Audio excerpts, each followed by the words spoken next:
The quiet morning of August 16, 1977, in Memphis, Tennessee, was shattered by a scream.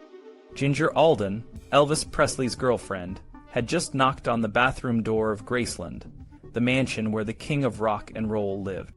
When there was no answer, she pushed the door open and saw Elvis, the man who had once ruled the world of music and entertainment, lying lifeless on the floor. The shock was immediate and overwhelming. Ginger called for help, and the news spread like wildfire. Within hours, the world would know that Elvis Presley, the icon who had changed the face of popular culture, was dead. Elvis's last days were a mix of pain, loneliness, and a desperate attempt to find peace. He had been feeling betrayed by those he trusted most. Donna Presley Early, a close friend, remembered how deeply Elvis was hurt when his former bandmates, the men he considered brothers, published a book that painted him in a negative light. It hurt him terribly, she said. Elvis was an extremely loyal person, and the thought that these men could be so disloyal was heartbreaking, but he was big-hearted. He called them and said, "I can't tell you it didn't hurt me because it did, but if you ever need me, I'm here." The betrayal cut deep, but Elvis's struggles were far from over. David Stanley, who was with Elvis on the day he died, recalled the singer's despair. He was sitting on a bed and saying, "My life is over." He felt exposed, like everything he had tried to keep hidden was out in the open. Elvis had always been a private person, and the idea that his demons were now public knowledge was almost too much to bear. If he had faced his problems openly, the world would have embraced him even more, Stanley said, but it was too late. Around the same time, Elvis's old friends Johnny Cash, Carl Perkins, Roy Orbison, and Jerry Lee Lewis were recording a TV special together. Elvis, who had once been so close to them, could have joined them. He had connections, even a visit to President Nixon on a whim, but he chose to stay alone. Perhaps he felt too hurt, too betrayed to reach out. Instead, he focused on his own struggles, battling a mix of physical and emotional pain. On the night of August 15th, Elvis went out for a ride on his Harley. He visited his dentist for dental work, but the real reason was likely the drugs. Dr. George Nishapoulos, known as Dr. Nick, had recently prescribed him over 600 pills, including powerful painkillers and sedatives. Elvis took a combination of these drugs, along with some prepared by his nurse, before going to bed. He kissed his daughter, Lisa Marie, goodnight, not knowing it would be the last time. The next morning, Elvis played racquetball with his friends and sang one last song, Blue Eyes Crying in the Rain. He told the cook he wasn't hungry and went to rest. Ginger stayed with him until 9 a.m., and when Elvis said he was going to the bathroom, she warned him not to fall asleep. His last words were, "Okay, I won't," but Elvis never returned. When Ginger checked on him, she found him on the floor, unresponsive. Joe Esposito, Elvis's bodyguard, confirmed that he wasn't breathing. An ambulance was called, but it was too late. Elvis was pronounced dead at Baptist Memorial Hospital at 3:30 p.m. The news of Elvis's death sent shockwaves around the world. Memphis radio station WMPS broke the story, and within minutes, the news was everywhere.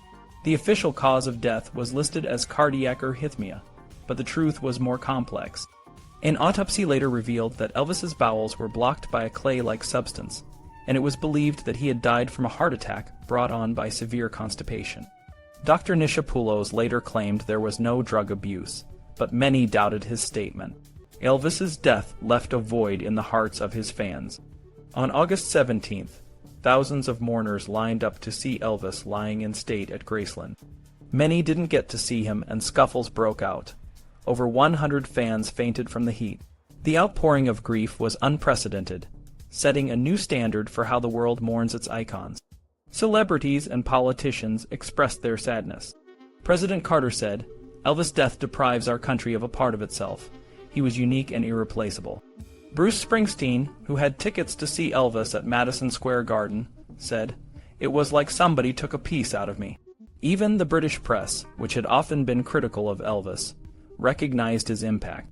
Tim Rice wrote, "This is simply not true, and I would be interested to know which popular singers you consider to be superior to Presley. The funeral was a somber affair." Burt Reynolds, John Wayne, and Margaret, and even President Kennedy's daughter, Caroline, were among the mourners. The service was conducted by evangelist Rex Humbard, and several gospel singers performed. Elvis's body was taken to Forest Hill Cemetery, but it wouldn't stay there long. Fears of body snatching led to his remains being moved to Graceland, where he would be buried next to his mother, Gladys. Elvis's death marked the end of an era, but his legacy lived on. His music continued to sell, and his influence on popular culture remained strong. The king may have left the building, but his reign was far from over. Elvis Presley's death sent shockwaves through the world, but his legacy lived on in unexpected ways. Days after his passing, a live version of My Way was released, reaching No. 9 in the UK and No. 22 in the US. Sid Vicious, the punk rocker, also covered the song with a violent music video, making it a UK top 10 hit. Shane MacGowan of the Pogues brought it back to the charts in 1996, showing that Elvis' influence was far from over. Elvis fans were desperate to hold onto any piece of him. They bought posters, magazines, books, and even his last will and testament, which sold for £2. Priscilla and Ginger, Elvis' stepbrother, weren't beneficiaries, but his daughter Lisa Marie, his grandmother Minnie Mee, and his father Vernon were. If anything happened to them, everything would go to Lisa Marie when she turned 25. In 1978, Elvis was nominated for a Grammy for Softly As I Leave You, but Willie Nelson won with Georgia on My Mind. This didn't stop Elvis music from resonating with people. After his death, Vernon asked Dr. Nishapoulos to keep paying on a $250,000 loan, but he wouldn't be Elvis doctor anymore.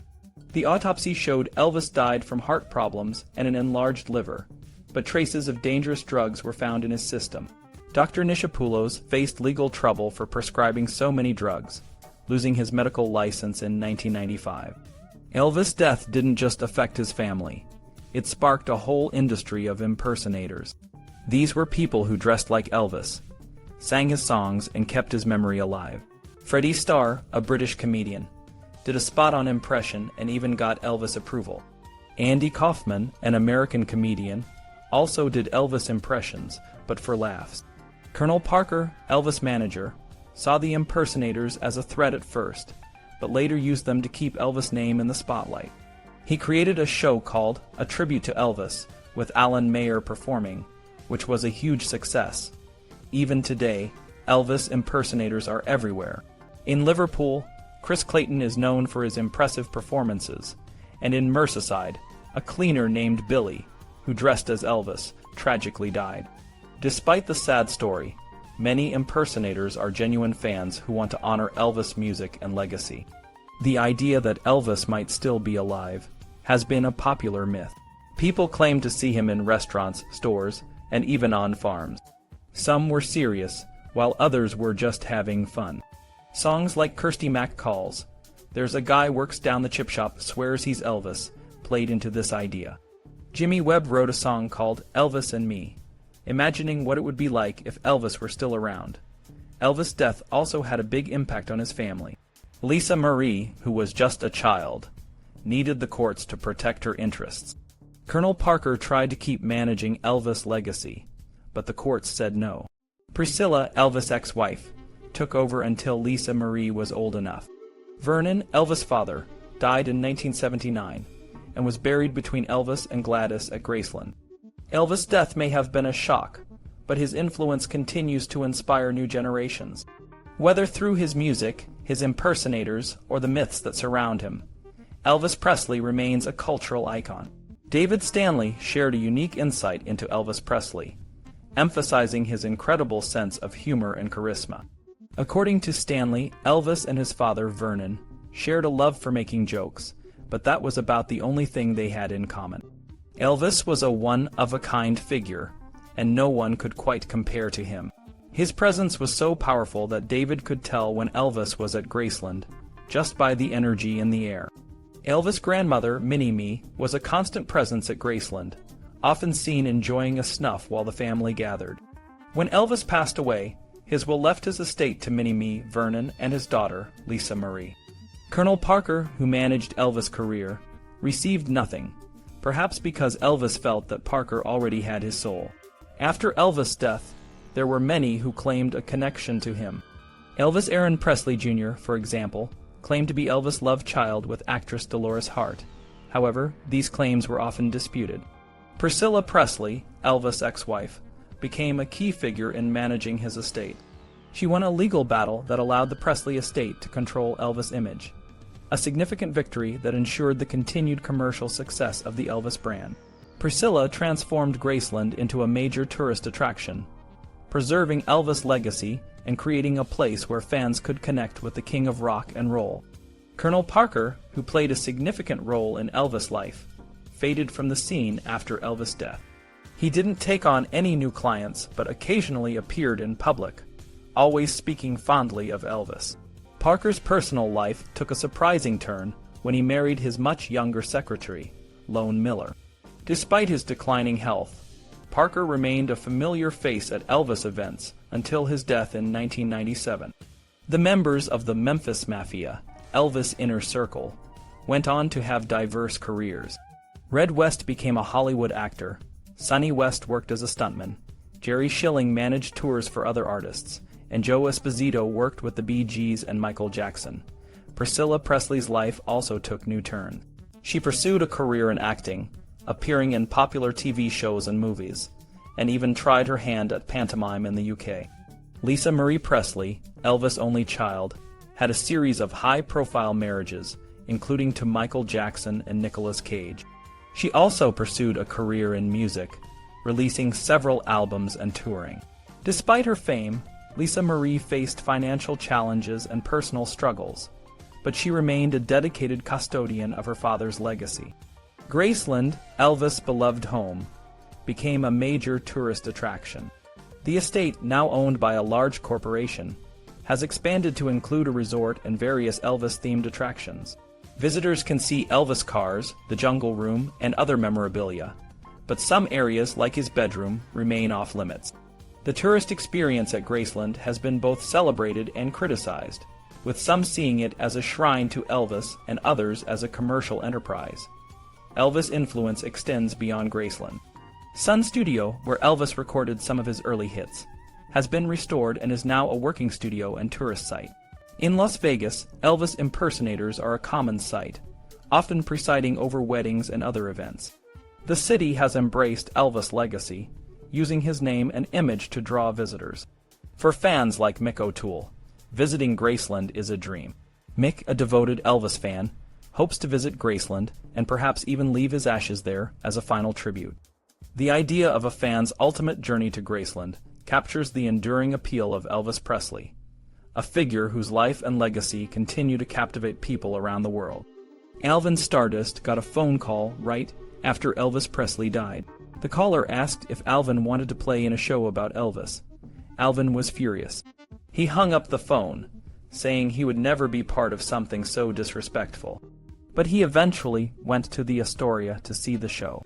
Tim Whitnall, who played Elvis, did a great job, but Alvin didn't like that Tim was wearing a clown outfit. When Shakin' Stevens took the stage, it was almost like watching Elvis himself. Director Jack Good had a different view. He thought the tribute was just rock and roll, and that Elvis wouldn't have minded. Tim Whitnall, who played the young Elvis, had to deal with Jim Proby's temper. One Boxing Day, Jim refused to go on stage, and Tim had to step in, even though he looked ridiculous in a white jumpsuit with light brown hair. Shakin' Stevens and Tim saved the show. The tribute show launched Shakin' Stevens into stardom. He started singing old 50s hits and became a hit with songs like The Green Door and This Ol' House. His manager, Freya Miller, was tough and got compared to Elvis' manager, Colonel Parker.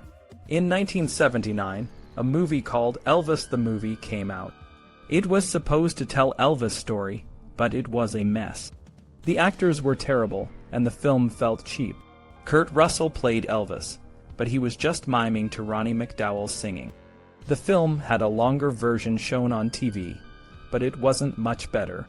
A few years later, in 1981, This Is Elvis came out. It used a mix of TV clips, newsreels, and home movies to tell Elvis' story. The film had 50 songs in 100 minutes, and a longer version had even more. It showed Elvis in his later years, looking tired and overweight. The film had Elvis talking from beyond the grave, which was a bit strange, but it also had some good moments. In 1984, a show called Nightmare Rock tried to mix Elvis with Sherlock Holmes. It was a weird idea and didn't last long. But in 1985, a play called Are You Lonesome Tonight opened in Liverpool. The play was about Elvis on his last day, reliving his life. Martin Shaw played Elvis, and the play was a mix of sadness and humor. Despite some complaints about bad language, it moved to the West End and won an award. In 2003, Simon Bowman played Elvis again in a show called This Is Elvis, Viva Las Vegas. It was written by Philip Norman and approved by the Presley estate. In 2004, a musical called Jailhouse Rock was a big hit in the UK. It followed the story of a young man from the wrong side of the tracks who becomes a superstar. The show couldn't use the original songs, but it was still popular. Elvis has appeared in many films, from Wild at Heart to Elvis and Nixon. Some, like Mystery Train, were more artistic, while others, like Elvis and Nixon, tried to mix fact and fiction. In 2004, a movie called Elvis Has Left the Building was about someone killing Elvis impersonators. It was a dark comedy with a silly ending. Even after Elvis died, his music kept evolving. In 2002, Lisa Marie Presley sang a duet with her father, In the Ghetto. The song was used to make a statement about gun control. In 2008, Elvis sang duets with female country singers for a Christmas album. One of the best was Blue Christmas with Martina McBride. In 2013, Susan Boyle sang O Come All Ye Faithful with Elvis for a Christmas album. Elvis' old recordings have been given new backings over the years. In 1981, his late 60s tracks were remixed for the album Guitar Man. In 1995, a live version of The 12th of Never from 1974 was released as a single. In 2001, an alternate take of A Little Less Conversation was used in the film Ocean's 11. Nike used the song for a World Cup ad, and DJ Tom Hulkenborg, known as JXL, remixed it. The song became a huge hit, reaching No. 1 in the charts. Elvis' music has continued to touch people, even decades after his death. His legacy lives on through these new recordings and performances, keeping his spirit alive in the hearts of his fans. Elvis Presley, the king of rock and roll, continued to reign over the music world even decades after his passing. In 2005, RCA-BMG decided to celebrate the 70th anniversary of Elvis's birth by reissuing each of his 18 UK No. 1 singles one by one over 18 weeks. They started with 2 singles in the first week, All Shook Up from 1957 and Jailhouse Rock from 1958. All Shook Up came with a special cardboard storage case designed to hold all the other singles, which made it ineligible for the charts. Despite this, it sold 17,000 copies, which would have placed it at No. 2 behind Jailhouse Rock, selling 21,000 copies. The singles were released with their original US covers, which had never been seen in the UK before. They were also pressed on 10-inch vinyl, playing at 45 RPM, with sleeves that looked like the old RCA paper bags from Elvis's era, complete with the original serial numbers. Critics generally liked these reissues, but there was an outcry from Tim Luckhurst, a columnist for The Times. Luckhurst was upset by the attention Elvis was getting and wrote a harsh column. He said Elvis had a limited intellect, and that the smartest thing he ever did was to die. Luckhurst even compared Elvis unfavorably to artists like Bob Dylan and Frank Zappa, suggesting that Elvis wouldn't even make it on a reality show if he started singing after John Lennon. However, John Lennon might have had a different take. He once said that he wouldn't have found his voice without Elvis.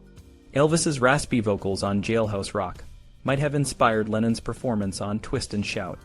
In 1958, Jailhouse Rock was the first record to enter the charts at No. 1. In 2005, it became the first record to do so for the second time.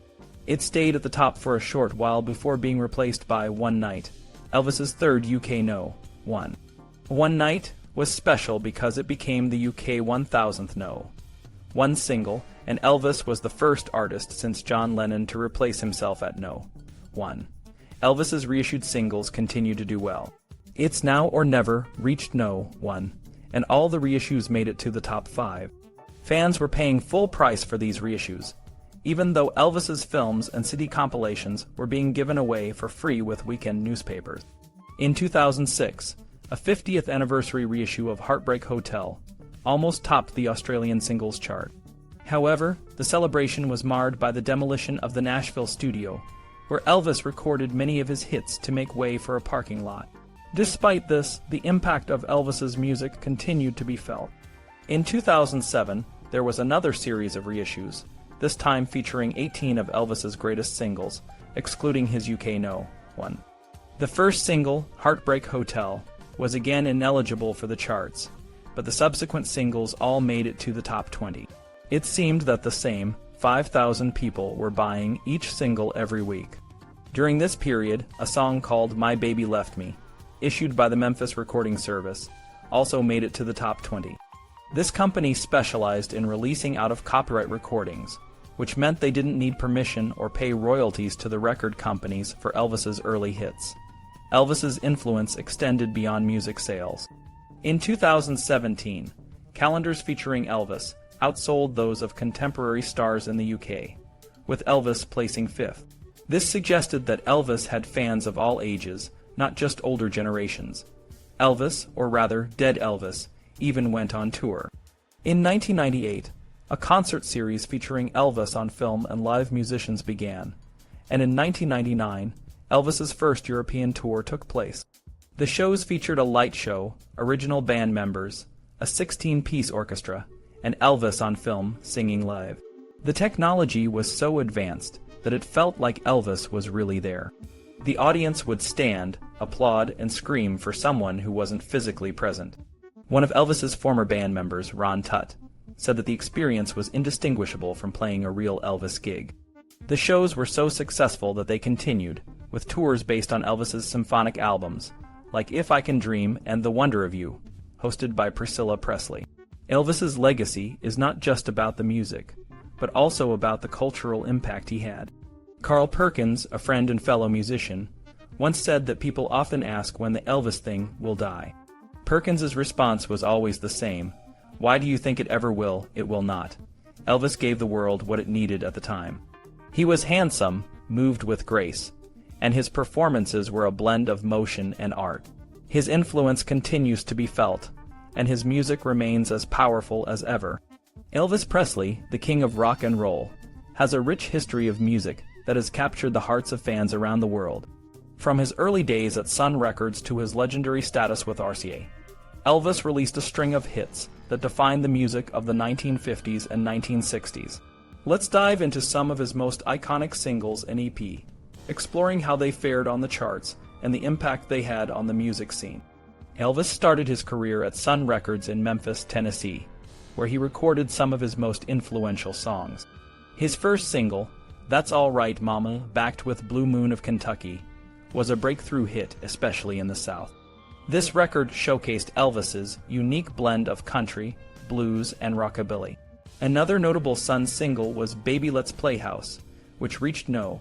5 on the U.S. country chart. The rarest of Elvis's Sun singles, I Forgot to Remember to Forget Mystery Train, became a huge hit, topping the U.S. country chart for 5 weeks. When Elvis signed with RCA in 1956, his career took off like a rocket. His first RCA single, Heartbreak Hotel I Was the One, was a massive success, reaching No. 1 on the U.S. Billboard Hot 100 for 8 weeks and No. 1 on the U.S. country chart for 17 weeks. It also did well in the UK, peaking at No. 2. This single marked the beginning of Elvis's dominance on the charts. Elvis's next hit, I Want You, I Need You, I Love You My Baby Left Me, reached No. 1 in the US for 1 week and No. 14 in the UK. Hound Dog Don't Be Cruel was another chart-topping double-sided hit, spending 11 weeks at No. 1 in the US and reaching No. 2 in the UK. This single was so popular that it was reissued multiple times, each time finding new success. In 1956, RCA released several singles with little promotion, but many of these tracks later became part of Elvis's debut album, Elvis Presley. Songs like Blue Suede Shoes and I Got a Woman became classics, with Blue Suede Shoes reaching No. 20 in the US and No. 9 in the UK. Elvis's EP also found success. The Love Me Tender EP, featuring Love Me Tender, Let Me, Poor Boy, and We're Gonna Move, reached No. 22 on the US albums chart. The Elvis Volume 1 EP, with tracks like Rip It Up and Love Me, also did well, with Love Me reaching No. 2 on the US singles chart. Elvis continued to release hit after hit throughout the late 1950s.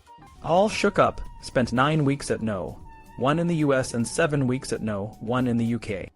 Teddy Bear Loving You and Jailhouse Rock Treat Me Nice both reached No. 1 in the US and UK, solidifying Elvis's status as a global superstar. The 1960s saw Elvis's career evolve, but his popularity remained strong. It's Now or Never, a cover of an Italian ballad, became one of his biggest hits, spending 5 weeks at No. 1 in the US and 8 weeks at No. 1 in the UK. Are You Lonesome Tonight also reached No. 1 in the US and UK, and Wooden Heart topped the UK charts for 6 weeks. Elvis's music continued to resonate with fans, and his singles and EP often found their way back onto the charts through reissues. For example, Heartbreak Hotel was reissued in 2007 and reached No. 14 in the UK, showing that Elvis's music still had the power to captivate new generations. Elvis's chart history is a testament to his enduring legacy and the timeless appeal of his music. From his early days at Sun Records to his global superstardom with RCA, Elvis Presley left an indelible mark on the world of music. Elvis Presley, the king of rock and roll, had a long and impressive career filled with hit singles.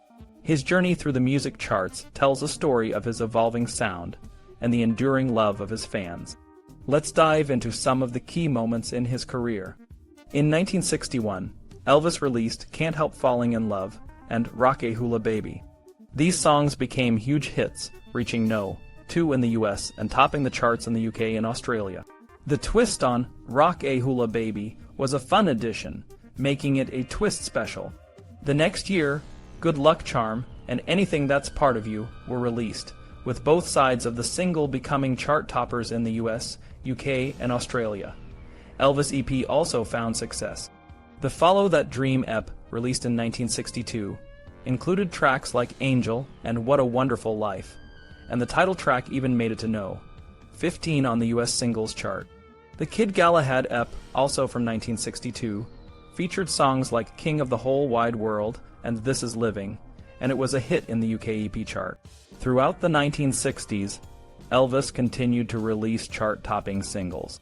She's Not You and Just Tell Her Jim Said Hello in 1962, Return to Sender and Where Do You Come From in 1962, and One Broken Heart for Sale and They Remind Me of You in 1963 all reached high positions on the charts. The Devil in Disguise and Please Don't Drag That String Around in 1963 were particularly successful, with the aside reaching No. 3 in the US and No. 1 in the UK. Elvis music also crossed over to the R&B charts. Bossa Nova Baby and Witchcraft in 1963 made it to the US R&B chart, with Bossa Nova Baby reaching No. 20. His film soundtrack singles like Kissin' Cousins and It Hurts Me in 1964, and Kiss Me Quick and Suspicion in 1964, continued to find success on both sides of the Atlantic. The 1960s saw Elvis experimenting with different genres, including Christmas music. Blue Christmas and White Christmas in 1964 reached No. 11 in the UK, showing his versatility. Crying in the Chapel and I Believe in the Man in the Sky in 1965 were particularly emotional and powerful, with Crying in the Chapel reaching No. 3 in the US and topping the charts in Australia for 6 weeks. As the 1960s progressed, Elvis' chart presence remained strong. Such a Night and Never Ending in 1964, All That I Am and Spin Out in 1966, and If Every Day Was Like Christmas and How Would You Like to Be in 1966 all found their way into the charts. The Tickle Me EP in 1965 and the Elvis for You EP in 1964 were also popular, with the latter reaching No. 11 and No. 18 on the UK EP chart. The 1970s brought new hits like In the Ghetto and Any Day Now in 1969, which reached No. 3 in the US and No. 2 in the UK. Suspicious Minds and You'll Think of Me in 1969 were massive hits, with Suspicious Minds reaching No. 1 in the US. Don't Cry Daddy and Rubbernickin' in 1969, and Kentucky Rain and My Little Friend in 1970, continued to showcase Elvis' emotional depth and musical range. Elvis' live performances also became chart-topping hits. The Wonder of You and Mama Like the Roses in 1970 were particularly popular, with The Wonder of You reaching #1 in the UK for 6 weeks. I've Lost You and The Next Step Is Love in 1970, and You Don't Have to Say You Love Me and Patch It Up in 1970 further solidified his status as a musical icon. Elvis' career in the 1970s saw him explore more country and gospel music. I Really Don't Want to Know and There Goes My Everything in 1971, and Rags to Riches and Where Did They Go, Lord in 1971 were hits in both the US and UK. Heartbreak Hotel, Hound Dog, and Don't Be Cruel were reissued in 1971, making it to the UK charts. Elvis' final years were marked by continued success. Burning Love and It's a Matter of Time in 1972, Separate Ways and Always on My Mind in 1972, and Promised Land and It's Midnight in 1974 were all chart toppers. Moody Blue and She Thinks I Still Care in 1977, and Way Down and Pledging My Love in 1977 were among his last releases, with Way Down reaching #1 in the UK for 5 weeks. After Elvis' death in 1977, RCA continued to release his music. My Way and America the Beautiful in 1977, Unchained Melody and Softly As I Leave You in 1978, and It's Only Love and Beyond the Reef in 1980 were all popular reissues. A Little Less Conversation by JXL in 2002 became a massive hit, reaching #1 in 26 countries. Even in the 2000s, Elvis music continued to find new audiences, with That's All Right, Mama and Blue Moon of Kentucky making it to the UK Top 10 in 2004. Elvis Presley's legacy as the king of rock and roll is cemented by his enduring popularity and the timeless quality of his music. His journey through the charts is a testament to his talent and the love of his fans. Elvis Presley's journey through the world of music is a story of passion, talent, and an unbreakable connection with his fans. From the early days of his career in the 1950s to his later years, Elvis left an indelible mark on the music industry and the hearts of millions. In 2007, RCA brought back some of Elvis' biggest hits to the UK charts, releasing 18 songs one by one each week. The special cardboard box that came with the first release, Heartbreak Hotel, was a treat for collectors and fans alike.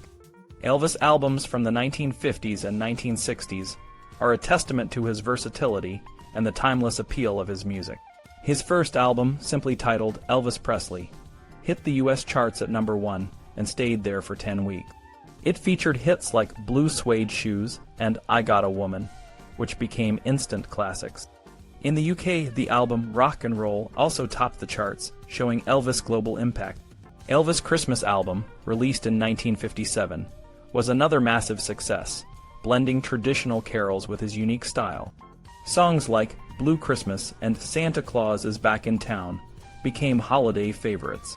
The album's reissue in the UK in 1971 proved that Elvis music never lost its charm.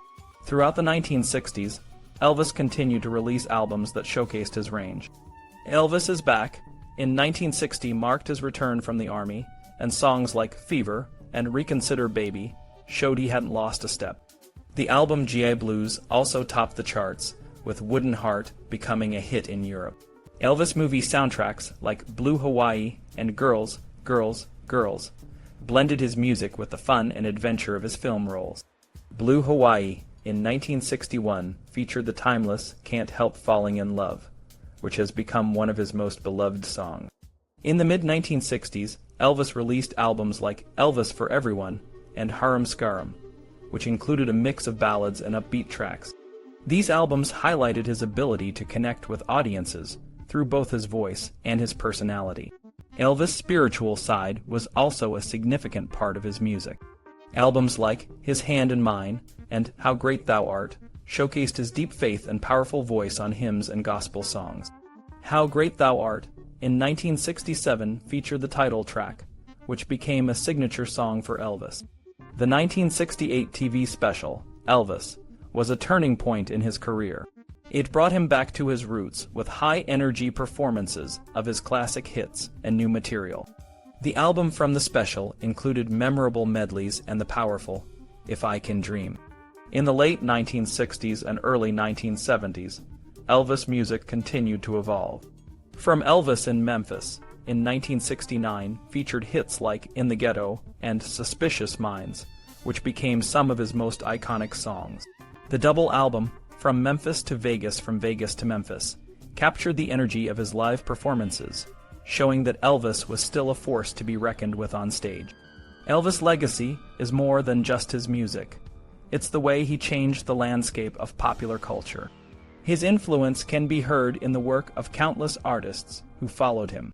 Even decades after his last performance, Elvis Presley remains a legend, and his music continues to inspire and touch the hearts of new generations.